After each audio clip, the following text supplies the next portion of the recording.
नमस्कार दोस्तों, आज का जो विषय है हमारा वो है लखनऊ समझौता। क्या है? लखनऊ समझौता। लखनऊ समझौता जो है हुआ था 1916 में।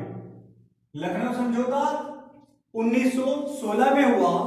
और लेकिन लखनऊ समझौते को समझने के लिए जरूरी है कि हम पार्लियामेंटो सुधार को भी समझे। पार्लियामेंटो सुधार को भी समझे, इसलिए दोनों को एक साथ ले लिया।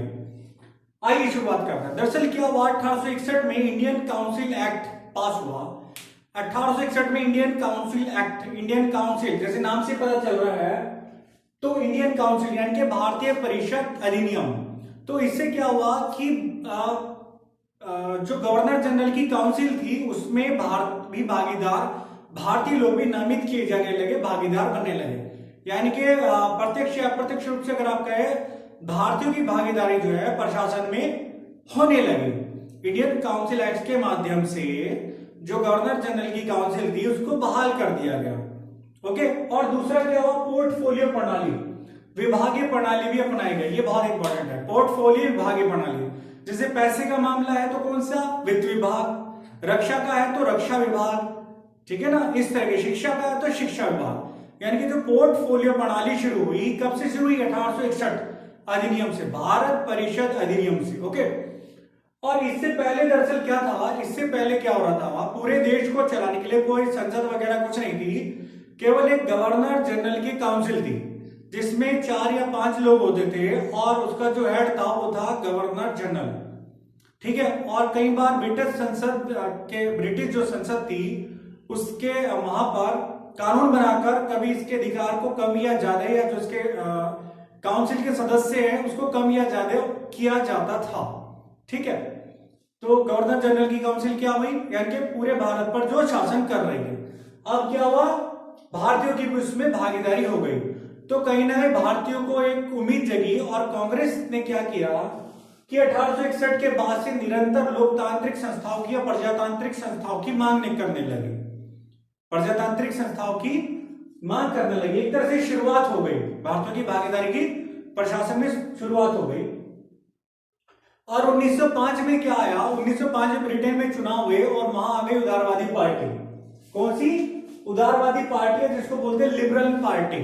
उदारवादी पार्टी आ गई तो भारतीयों में या कांग्रेस में एक आस जगी कि अब तो लिबरल पार्टी आ गई, उदार लोग आ गए, उदार विचारों वाली पार्टी आ गई, तो शायद ये हमें अब आजाद कर दे, हमें फ्री कर दे। और बाल बाल बाल गंगाधर तिलक, विपिन चंद्रपाल और अरविंदो घोष ने इनका इस कांग्रेस का विरोध किया कि ऐसा नहीं है कि आप इनको राजी कर लोगे ब्रिटिश सरकार को और ये आपको स्वतंत्रता दे देगी।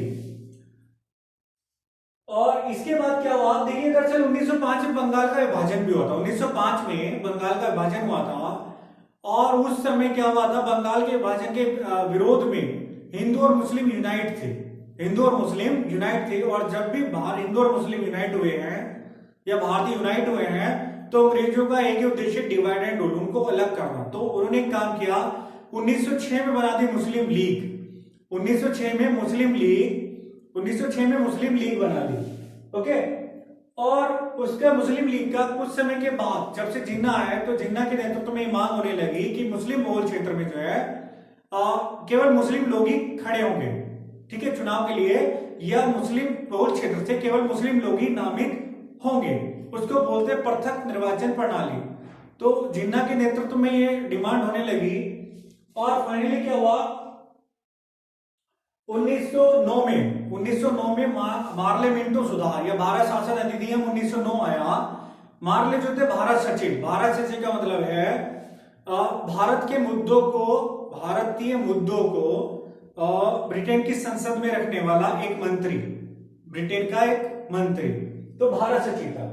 तो Morley Minto, Minto governor general. ध्यान रखिए, मिंटो, ये मिंटो सेकंड है। मिंटो फर्स्ट जो रणजीत सिंह के साथ संधि हुई थी, महाराजा रणजीत सिंह के साथ जो अमृतसर की संधि हुई थी उसमें थे मिंटो फर्स्ट, मिंटो फर्स्ट, ठीक है, अमृतसर की संधि में, यह मिंटो सेकंड। ओके।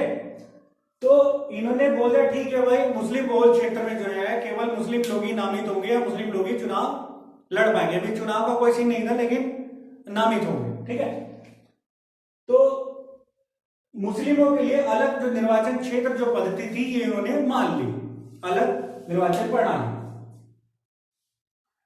दरअसल जो ये चुनाव होते थे ये मुस्लिम लीग की जैसे एक संस्था बन गई तो उसी में चुनाव हो रहे हैं, ठीक है, कौन खड़े होंगे, जैसे कांग्रेस में होते हैं, कभी कोई अध्यक्ष बनता है, कोई कुछ बनता है।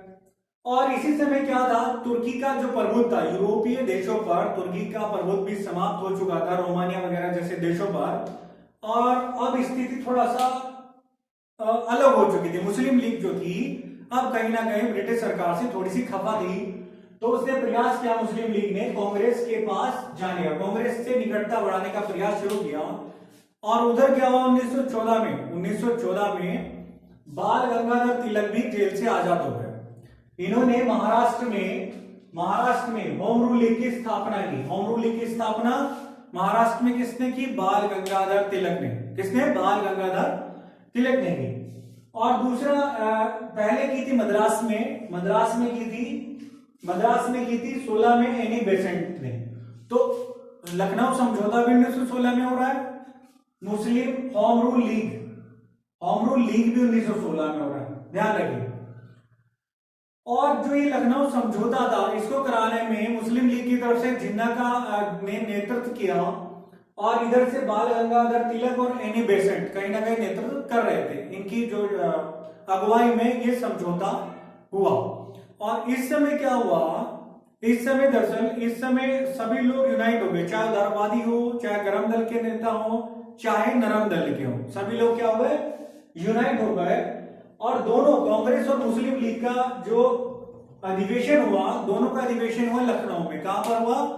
लखनऊ में। और ये फाइनली लखनऊ समझौता हो गया। कांग्रेस ने मुस्लिम लीग की जो प्रथम निर्वाचन क्षेत्र की मांग थी उसको मान लिया, और कांग्रेस ने मुस्लिम लीग की प्रथम निर्वाचन क्षेत्र की मांग को मान लिया, और मुस्लिम लीग ने भी स्वशासन की मांग को इनको स्वीकार कर लिया। और इस तरह से हुआ लखनऊ पैक्ट 1916। लेकिन ये फाइनली बाद में ये पता चला कि इसका नुकसान ही हुआ लखनऊ पैक्ट का, और इसने कहीं ना कहीं भारत के विभाजन का आधार तैयार कर दिया। ध्यान कीजिए 1919 में मुस्लिमों के लिए पृथक निर्वाचन प्रणाली बन रही है। अधिनियम तो 1919 में आ गया, लेकिन जब तक कांग्रेस की सहमति नहीं होगी, जब तक कांग्रेस उसको मान्यता नहीं देगी, तब तक ये सही से इंप्लीमेंट नहीं होगी। और दलितों के लिए 1932 में आया, जिसको समाप्त करने के लिए पूना पैक्ट हुआ। किसके? डॉक्टर भीमराव अंबेडकर और किसके बीच? महात्मा गांधी या कांग्रेस के बीच।